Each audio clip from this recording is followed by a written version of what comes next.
I love anime, but there is one thing that I cannot ignore. And that is that some of the things that a so-called good guy or girl character does to achieve a goal absolutely does not align with a Christian perspective when it comes to spiritual elements. But you know what? I understand that it is fiction written by people from a different culture. Anyway, the one anime trope that is not only lame because it is overdone, but also because it is evil within a Christian perspective, is the leveraging of demonic entities for power to defeat a villain. At that point the so-called good characters might as well be evil. This is something that I should almost always come to expect in any shonen series.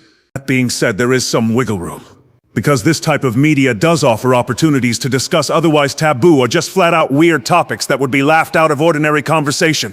Now, I am not some theological expert which refers to the study of the nature of God and religious beliefs. However, I have read enough of the Bible and other religions to have more than a surface-level understanding of things.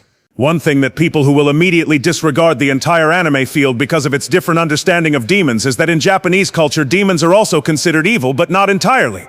This simple discrepancy is actually very significant when it comes to how demonic elements are written into manga and their subsequent anime adaptations. For example, demonic creatures like the fox demon creature Kurama from Naruto, or the demon spirits that embody just about every special weapon in a shonen series. From a Western standpoint, up until relatively recently, demons were singularly known as being nothing but evil. And from a Christian perspective, that is correct. In other words, evil is evil. However, the one difference about demons not being entirely evil in Japanese culture is why there is such a huge disconnect between how demons are represented in anime. A series that I actually liked starting out was the not-so-well-known Seraph of the End anime. I should have guessed that this series would be descending into questionably dark territory based on the title alone. A seraph is an angel among the highest ranks in Christian theology.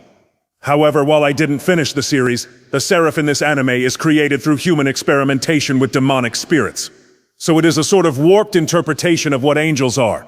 Additionally, the cursed weapons in Seraph of the End are directly linked with the demonic possession of their human wielders and a contract with the demon behind their weapons' powers. Now, I am not afraid of stories about demonic possession, as the Bible features several of them. However, in the Seraph of the End anime, they are seen as necessary evil to vanquish vampires. Still, I cannot get behind this premise of fighting evil with something that is arguably more evil. With that being said, I suppose the series did hint that every side is actually evil in its own way, including the humans. This is a somewhat accurate view even within a standard Christian perspective, because all people are inherently sinful and actively have to go out of their way to do good. Moreover, the entertaining but seriously overrated Jujutsu Kaisen series represents demons a little bit better in the sense that they are interpreted as being irredeemable entities. For example, everyone agrees that Sukuna is pure ancient evil. However, the Shinigami controlling thing is troublesome. This obviously involves characters such as Megumi and Yuta, who have the ability to control cursed energy spirits and use them to their advantage. And as much as I like her as a character, I cannot say any positives about Nobara's voodoo powers. For one, they are a bit lackluster from an offensive standpoint, and second, they are a form of witchcraft, which is evil stuff. For real though, finally, I want to reiterate that I do not want to come off as salty. I personally stick to the idea that demons are evil and only evil, and that only God has the power to actually make any kind of deal with demons, such as when God bet the devil that he could not make a man named Job turn away from the path of salvation and faith. This is one of the few clear examples of a form of a contractual encounter with a demon that wasn't sinful in the Bible.